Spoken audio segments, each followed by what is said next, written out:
नाज़रीन हैरान होंगे कि स्टूडियो में मुझे इस बुलेट प्रूफ जैकेट की जरूरत क्यों पेश आ गई। मेरा काम है मसाइल पर बात करना, उसका हल तलाश करना, तजवीज करना, लेकिन मेरे शहर में एक मसला इतना बढ़ गया है कि बस अब मुझे इसके अलावा कोई दूसरा हल ही दिखाई नहीं दिया। जिस माँ का 19 माह का लाल उसके सामने उसके सबसे बड़े मुहाफिज उसके बाप की गोद में गोली लगने से मर जाए, जहां वो खुद को हर तरह से महफूज समझ रहा था।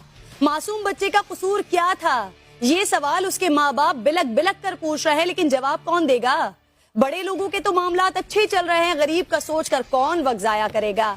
अब हर माँ को चाहिए कि वो अपने बच्चों समेत इस शहर में घर से बाहर निकले तो ये जैकेट पहन कर निकले।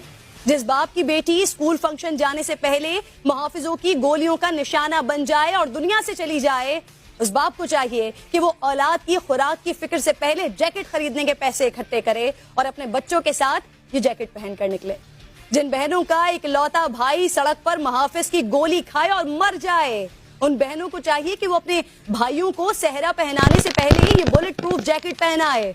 जिस बाप का बेटा वतन वापस आए और शहर के पौश इलाके में पुलिस की गोलियों से भून दिया जाए, ऐसे बाप को चाहिए कि औलाद की मजीद तालीम की फिक्र से पहले उसे ये बुलेट प्रूफ जैकेट पहनाए। इस शहर में चोरों, लुटेरों, डाकुओं से मोबाइल फोन और नकदी बचानी है, लेकिन मुहाफिजों से आपने अपनी जान बचानी है, और उसके लिए ये बुलेट प्रूफ जैकेट पहनकर घर से निकले। आईजी, डीआईजी इनको टेलीफोन पर लेकर चीख में चिल्लाने, सख्त सवालात पूछने से अब कोई फायदा नहीं होने वाला, क्योंकि ना ये पहला वाकया है और अफसोस के साथ कहना पड़ा है कि इस शहर का कल होने वाला ये वाकया भी आखिरी नहीं होगा। घर से निकले तो तसल्ली कर ले कि आसपास कोई पुलिस वाला तो नहीं है।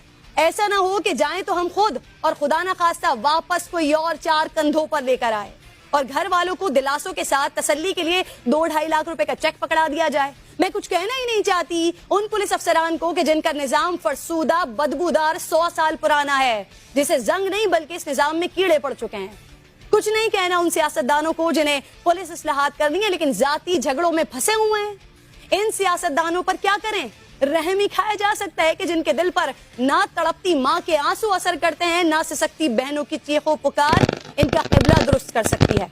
ये मेरी तरफ से एक अलामती एहतजाज है और मैं हर उस तबके से गुजारिश करती हूँ जो इस निजाम को बदलना चाहता है, जो एहलकारों की तरबियत पर यकीन रखता है, वो पुरअमन तरीके से मेरे इस अलामती एहतजाज का हिस्सा बने। आप वकील हैं या मजदूर, आप रिक्शे वाले हैं या डॉक्टर, आप सिविल सोसाइटी से ताल्लुक रखते हैं या सियासी और मजहबी जमात से, आप जब घर से निकलें तो अल्लाह के वास्ते चाहे दफ्तर